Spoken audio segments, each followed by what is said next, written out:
Good morning. Just go. Welcome to the Unitarian Universalist Fellowship of New Bern. I'm Zev Martin, my pronouns are they, them, and I am your facilitator on this snowy day. And I'm Mary Martin. I use she, her pronouns, and I'm honored to serve as your minister here. We take our values of justice and equity seriously. We are an active community. We send a weekly update out to the fellowship with our announcements. If you are not signed up, please email update@uufmb.org to sign up. And we also remind you that we have bulletin boards and sign-up sheets for many of our activities in the foyer at the side entrance of the building. Please be sure to check that out as well. Today is February 1st, 2026, and our topic this morning is In Light We Gather. Our music will be provided via recordings from Beth Ann Jacobson, Judy Harrison, Jim Bice, and Beth Conley, and we hope that you will add your voices at home with our responsive hymn. Our audiovisual production team this morning is the incredible Stephanie Jones. Thank you, Stephanie. Seriously. If this is your first time joining us online or at all, we invite you to take a moment and just say good morning in the chat, maybe share where you're joining from. Despite broadcasting online today, we remember that these services, this time together, is about community. And so as best you can, we invite you to build that community with one another in the chat during this time. If this is your first time joining us, we know that our services obviously don't usually look like this. As the part-time minister here, I find myself before you a couple of times a month, and the other Sundays we are lay-led, reflecting the diverse gifts of our fellowship and invited speakers. If you're visiting today and you have questions about our service or would like to connect with us, please reach out to us here on Facebook or by email at contactus@uufmb.org. We look forward to connecting with you. If you join us in person, we have coffee and snacks after every service, so come see us.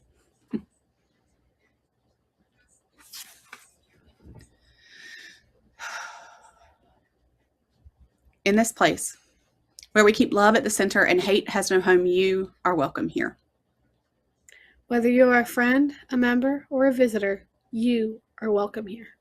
Wherever you are this morning as we gather on our streaming platforms, or if you're watching this recording at a later date, you are welcome here. Wherever you're from, whoever you love, whatever your faith tradition is or isn't, and all of the identities you carry with you, you are welcome and celebrated here.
And Yet You Persist by Reverend Gretchen Haley. Though you have been warned and given plenty of expectations, reasons to do otherwise, you have persisted. To claim a life of joy and justice, to carve out this time, this space for the renewal of your own heart. Despite all the reasons, the resistance, fighting for your attention, lowering you towards fear, you persist. You practice gratitude for this day, this life that has been given, this chance for us to begin again, and so let us gather, that we might offer one another courage, strength, healing, hope, and this promise to persist in kindness, persevere in compassion, and prevail in a life that is for more than ourselves. Come, let us worship together. In February, in the RE room, Zeb and the kids are studying embodying resilience.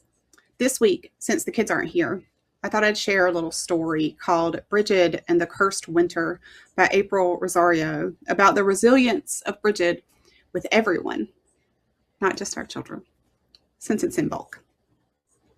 Imbolc is a special celebration that comes halfway between winter and spring, and it honors the wonder of nature. It's a time when we notice that even though it's still cold outside, and my goodness, is it cold out there right now, the world is beginning to wake up again. The days are getting a little longer. The sun feels a tiny bit warmer. Animals are starting to move around more, and plants deep underground begin to get ready to grow. It may not feel that way outside right now, but we're getting there. As Imbolc arrives and the natural world begins to stir again, it's the perfect time to turn our attention toward resilience. Stories of how light returns, how warmth is rekindled. Stories like the one I want to tell you today. A story about how heroes, like Brigid, faced the cursed winter, not with fear, but with resilience, compassion, and strength. Long ago, when the world was young and the seasons were still finding their rhythm, there came a winter unlike any before. The snow fell endlessly, burying the fields, the rivers, and even the doors of people's homes. The animals who usually found shelter in the forest grew weak with hunger. The people, too, huddled inside, afraid that spring might never return. In a small village, a girl named Brigid refused to accept this endless winter. You see, Brigid had been born during the coldest time of the year, when the frost lay thick on the land and the rivers were hard as stone. But from the moment she arrived, there was a resilience to her, a warmth about her, and an unseen flame that never went out. She had always been close to the earth. She knew where to find herbs to heal the sick, how to call birds down from the sky with just a sweet whistle from her lips. Brigid listened to the whispers of the trees, the murmur of the rivers, and the quiet secrets of the fire. While others despaired, she wandered into the frozen wood, seeking answers. Deep in the forest, she came upon an old woman wrapped in tattered gray robes, stirring a pot over a weak fire. Her hair was as white as snow, and her fingers were gnarled like the twisted branches of a winter tree. "You've come far, child," the woman said, her voice cracking like ice. "Why do you wander in this cursed cold?" Brigid bowed respectfully. "I seek to know why the winter does not end. The earth sleeps, but it does not wake. The people suffer. The animals grow weak. Tell me, grandmother, what can be done?" The old woman narrowed her eyes. "The cold lingers because of Cailleach. The winter hag refuses to release her grip. She hoards the fire of spring, hiding it in her mountain cave, letting no warmth return to the land." Brigid's heart blazed like an ember. She could not let winter rule forever. So she set off toward the mountain, climbing through the thick drifts of snow, bracing against the howling wind, and at last she reached the cave of Cailleach, where great icicles hung like spears from the ceiling.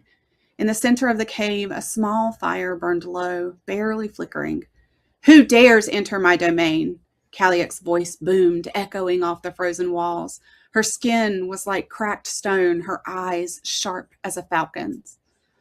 "I'm Brigid," the girl declared, standing tall despite the cold. "I've come to bring back the fire of spring." The Cailleach laughed. "A sound like breaking ice. You, a mere girl? The fire is mine. The world belongs to winter. She knelt before the fire and cupped her hands around it, whispering a blessing. And the ember within the flame pulsed as if it recognized Brigid's voice. She blew gently, feeding it with her breath, her warmth, her courage. The fire flared, glowing brighter. The ice walls trembled. The Caliac let out a cry as the warmth spread, melting the frost walls from her cave and loosening winter's grip. Seeing she could not win, the Caliac shrank away, retreating to the shadows, and Brigid gathered the flame and carried it back down the mountain. As she walked, the snow began to soften, the rivers began to flow, and the first green shoots pushed through the earth. The people rejoiced, for they knew the balance had been restored. From that day on, Brigid was honored as a keeper of the flame, a guardian of warmth, renewal, and the turning of the seasons. And so each year, at Imbolc, people light candles in her name, remembering that even in the coldest times, the fire of life and hope cannot be extinguished. What I love about this story is that it reminds us that we have within us the ability to bring warmth to cold and dark days. Within each of us burns a flame, a reminder of our own resilience, and that we too are strong enough to bring about transformation. I hope you'll take a moment and type in the chat or talk with one another about times when you have felt resilient or witnessed it in others. We now come to a sacred time of sharing joys and sorrows. We acknowledge that the personal and the political are often deeply connected. You are encouraged to share your personal joys and sorrows. While this next song plays, you are invited to share your joys and sorrows in the publicly chat or privately by emailing us at caring@uufmb.org. So during this next song, you can type in the chat. That will be public.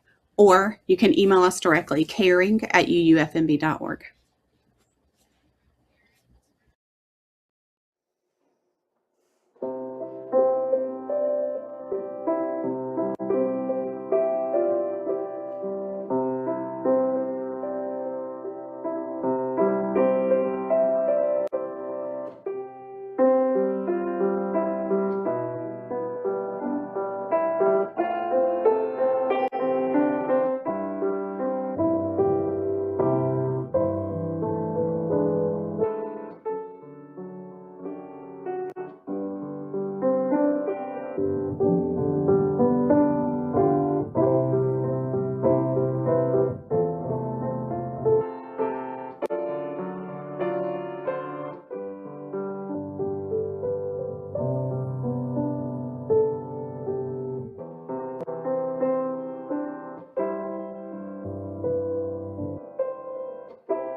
Our caring committee celebrates each of you with love. May you walk in beauty, bearing a light that doesn't ask to be seen, only felt. Just as ripples are left behind when a stone is dropped in water, may we too be impacted by our own joys and sorrows and by those of those around us. And just as water wraps itself in a stone when it's dropped inside, may we hold one another close, driven to either action or stillness, but always with love at the center. Blessed be.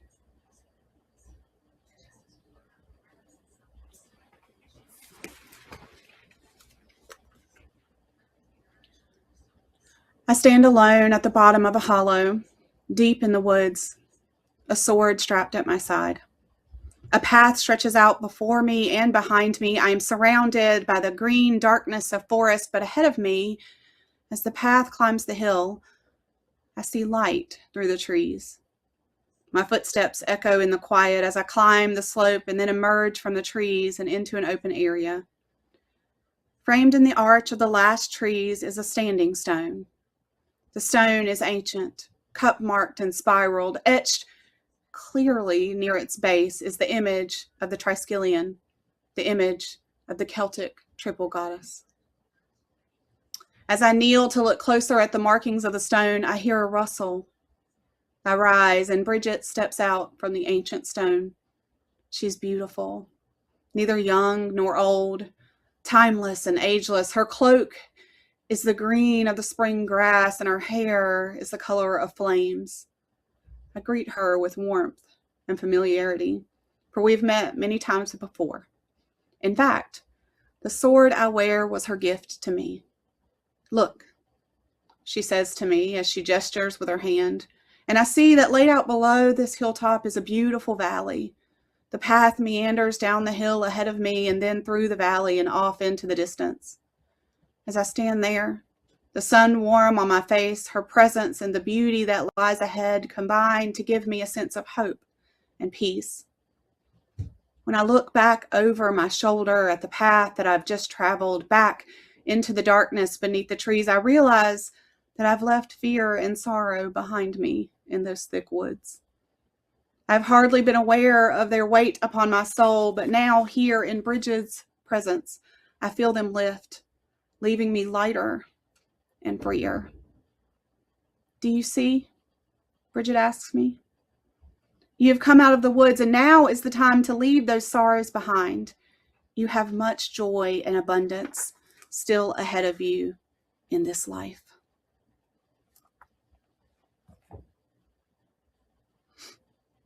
What I've just read was titled Meeting Brigid.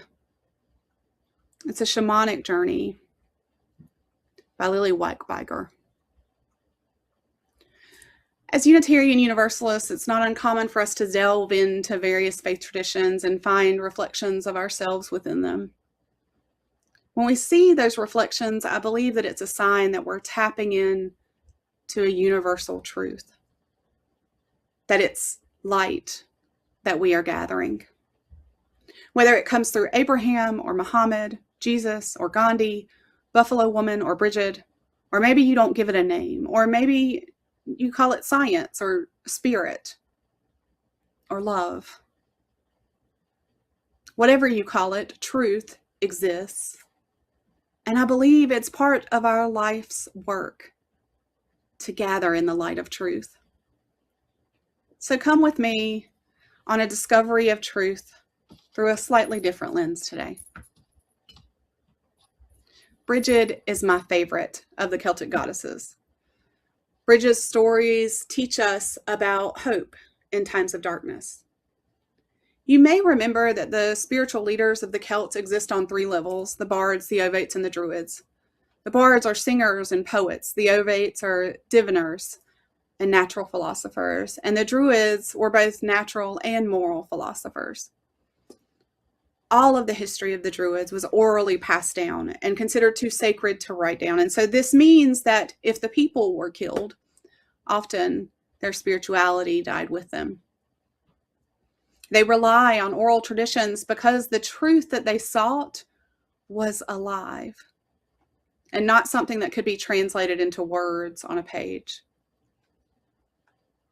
Bards taught with song and story, a truth that was experiential, more than it could be proven with scientific theory, and yet just as true.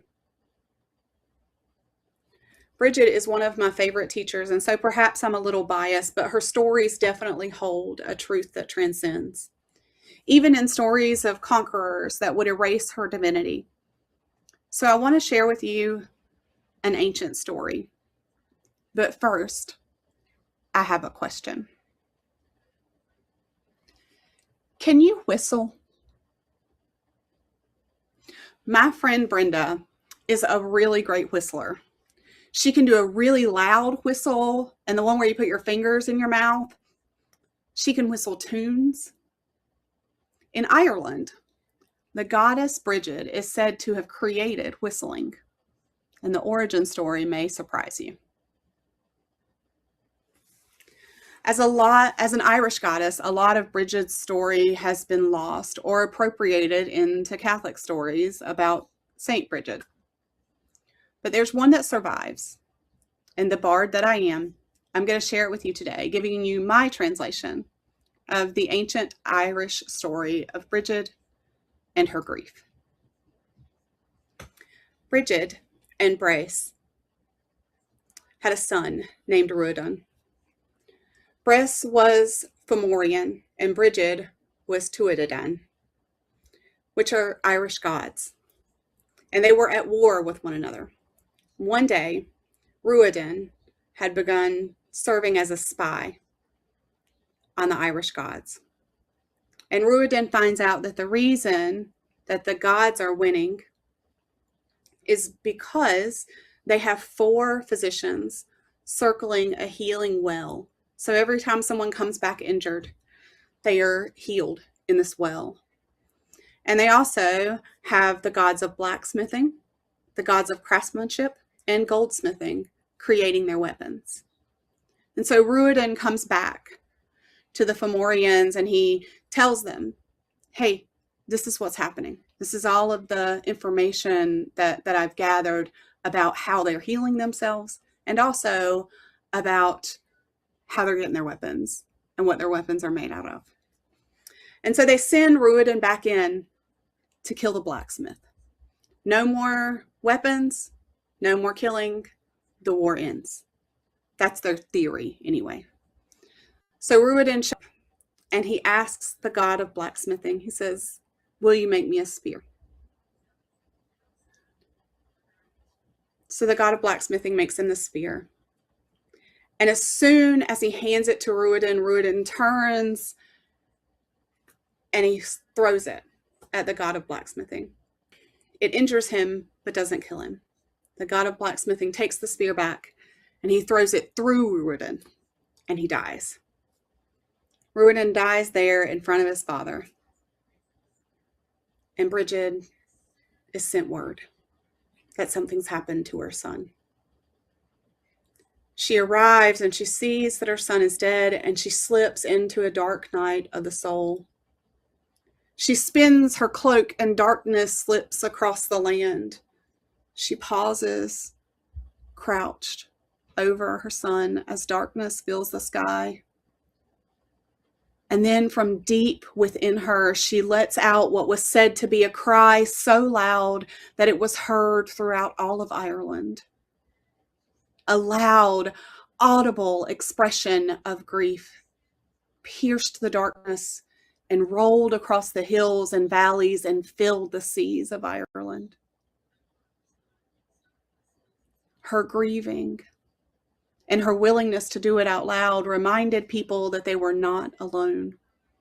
As she leaned into the grief, the longest winter broke, and day by day, moment by moment, light began to return. In Irish, the word used in the story would eventually be one that translates to keen, K-E-E-N. Keening was an intentionally public and loud display of grief. In early modern Ireland, professional keeners or mourners composed eulogies and presided over funeral services. Brigid's keening was so shrill, it's thought to be the creation of the first whistle. Something within her that was instinctual, guttural, visceral came out, and as it did, it changed her surroundings. Brigid is the embodiment of resilience. It was said that as the goddess walks through snow, flowers grow where her footprints had been. So you can imagine that her whistle would come to be known as a symbol of protection. a symbol that she was present with someone and they were not alone. Brigid's whistle became a way to call out to others while walking through the night, reminding others that they're not alone, warning them of potential dangers, or crying out for help. Brigid's grief and her willingness to go through it aloud would become a symbol of hope for her people. Perhaps you know what it means to feel grief. Perhaps you're grieving right now. We all grieve. I believe that grief is universal to the human experience, and the deeper we love, the deeper we grieve. And when we grieve, we may not feel that we're being very resilient. But let's be clear that when we talk about embodying resilience, it means something deeper than what Webster might define. The basic definition of resilience is able to withstand or recover quickly from difficult conditions. Well, first of all, what is quickly and who defines that? But also, that sounds kind of toxic. So I want to spend a minute exploring embodying resilience with you. Ironically, there's a saying, and I'm not sure where it comes from because it can't be from Brigid's story, but there's a saying about whistling in the dark, which describes a sense of denial or naivete in the midst of danger or difficulty. Taking the definition of resilience at just face value might lend itself to this whistling in the dark type analogy. But that's not the type of resilience we mean when we talk about embodying resilience, nor is that the type of whistling in the dark that Brigid did. Just like when we talked about love last week, embodying resilience is an act of resistance. It's not a passive act. It is in the willingness to go through the grief and not sequester it away and hide the pain that we actually find our resilience. In her book, The Resilience Myth, Soraya Chimley defines something that she calls our resilience assets, which are interdependence, collective versatility, and shared care. She says this: in spectacular arrogance, our mainstream vision of resilience encourages us to ignore, minimize, and even punish the desire for our greatest resilience assets. She continues that a vision that highlights and glorifies self-sufficiency, limitless positivity, and individual strength against all odds makes us less resilient, not more. So when I say that Brigid teaches us about resilience, I mean not just the willingness to do the hard things, but resilience as a choice we make. One, to be determined not to hide ourselves away in the midst of our struggle. Resilience to be brave enough to ask for help. Embodying resilience is to be bold enough to go through the tough times out loud. Maybe even to wail so loud that it whistles and shatters the darkness and reaches the ear of another that's struggling. And maybe that whistle reminds them that they are not alone. I never got good at whistling like my friend Brenda. But you know what I do have? I have a whistle. Something that helps me to create that noise. Recently, Stu and I both received whistles at Ice Watch training. Maybe you noticed the whistles in the videos of Renee and Alex. They mean something. 3 short whistles signal that ice is nearby, warning those around of impending danger. And 1 long whistle signals that they've taken someone into custody. Perhaps it helps them to know that they are not alone. And perhaps it helps some people feel protected, able to know what might be around the corner that they can't see. I can't help but hear those whistles and think of Brigid's ancient whistle, her keening wail in grief. and how that whistle was known in the ancient world to be a symbol of protection in darkness, a symbol of warning, a symbol of grief. And to know that even today, a whistle can shatter darkness. In light, we gather. In truth that transcends space, transcends time, may we find a stillness. Blessed be.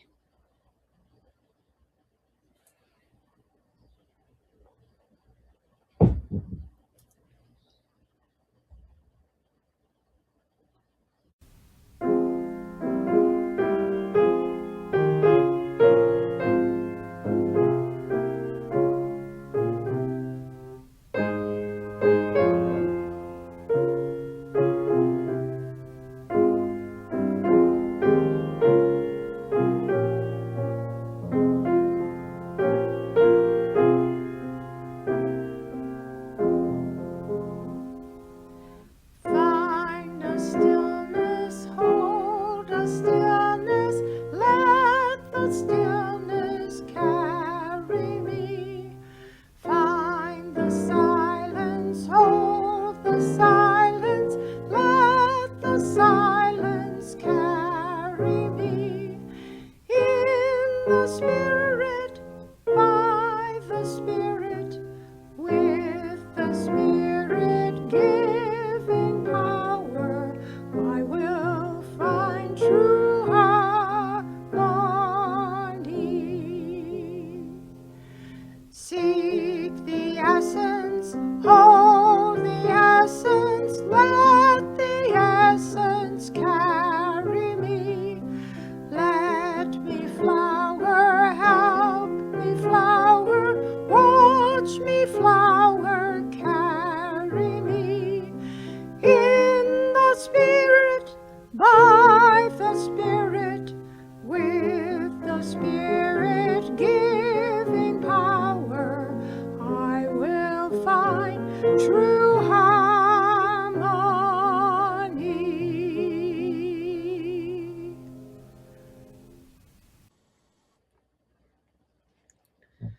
Be on the lookout.